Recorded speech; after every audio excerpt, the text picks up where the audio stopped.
The other thing that you should do then is also within those asset classes, think about this strategically. So it's called your strategic asset allocation. So you go through each of the asset classes and do this exercise yourself and say, do I like currently, am I neutral? Am I overweight equities, domestic equities? Currently we're about neutral.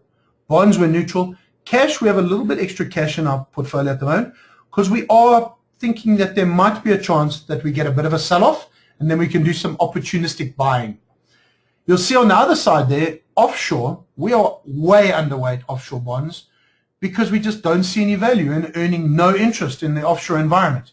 But we are slightly overweight offshore equities. So what we would have spent on offshore bonds, we're actually spending in our offshore equity portfolio.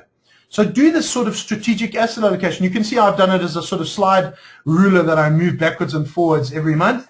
Maybe play around, come up with your own model here. So then this is our asset. This would be our typical asset allocation at the moment. We're about 45% in domestic. So of our pie, of the money we're going to spend, we're typically spending about 45% in domestic equities. We've got 23% offshore equities. We've got a little bit in commodities. I'd like a little bit more than that, actually. I'd probably go sort of between 5 to 8% in commodities because I like what they do and they diversify my portfolio. Listed properties, 5%. This is our economist's view. We're probably a little bit more listed properties than that. Domestic bonds, 15%. And he's got a big chunk of cash. We never sit with 9.5% in cash. We think that's a bit of a waste. We'd probably have a lot less cash than that. So I've got some real asset allocations of our own one. This is our theoretical one that we work on with our economist. So here they are. So this is a typical product that we have on the shelf. It's a Vunani retirement annuity. So a bit of a pun for ourselves here. But you'll see you add more equity, the more aggressive you want to be. So there on the right-hand side, we have 75% in equities. And then we have the rest of the spread in cash, bonds, property, alternative investment, other. Other tends to be things like preference shares. We throw that in. So roughly 75% in our aggressive, 60% in our moderate, and our conservative, we're between about 35 and 40%. So those would be, you would need to fit yourself somewhere in one of those portfolios depending on your risk profile. So let's drill down into the medium. So this is what the exercise I'd like you to do yourselves. You can use our methodology to do this.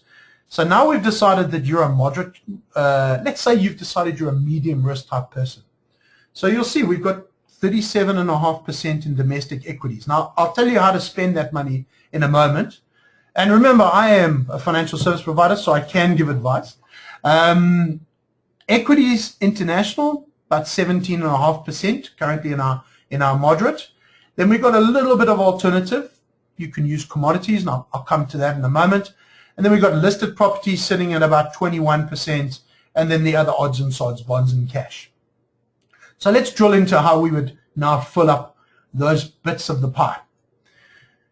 Property, you can either go and pick real estate investment trusts and go and stock pick them yourself, or you can just do the easy way, the lazy way maybe, and just go and buy one of the property ETFs.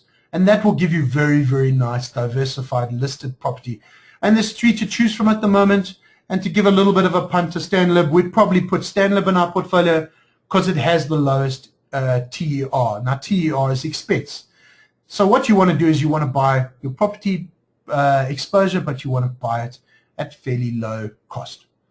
That now gives you your nice big chunk of property. If you are a lot more sophisticated, you can go and buy the growth points, the redefines, the NEPIs yourself. We tend to rather just go and buy the ETF, and it gives us a nice lot of property beta in our portfolio. The next one is, how do I spend my equities? Now, clearly your equities is your biggest component. So this shows you how we think. Our accelerated growth portfolio, quite an aggressive portfolio. We have things like MediClinic, Aspen, Pinnacles. Pinnacle, you probably had a rough ride in Pinnacle. Naspers is a great stock, gives you nice performance. Omnia, some of these names you'll recognize. So this is how we then take our equity component and how we spend it. If you're a client who's looking more for income and growth, then you might want with stocks that have slightly better dividends. So we have the Sassels of the world, the Discoveries. These things tend to have a slightly better dividend play. And then if you're a small cap junkie, and we do have clients who love small caps, you might have EOH, Mediclinic, some of the smaller caps, CMLs in your portfolio. So if you want to have small, mid-cap and fledgling, you'll tend to have those sort of, understanding that emerging companies, smaller caps, come with a bit more risk. So that's how we would spend our equity domestic portfolio. And then once you look at your offshore components, this is where life becomes interesting, because you've got a whole gamut of shares that you can buy. Tens of thousands of offshore shares. A lot of them are listed on the JSE via the IDX futures, but that's a topic for another night. But you can see the way we tend to play our offshore is we buy some nice DBX trackers which are on the JSE, and then we pick some of the stocks around that. So you'll see that we have a big passive component. Almost 60% of our portfolio is in ETFs, and then we add some shares around that, and you can do that using IDX. But that's, as I say, a topic for another night. So that's how we'd spend a sort of 20-25% offshore component.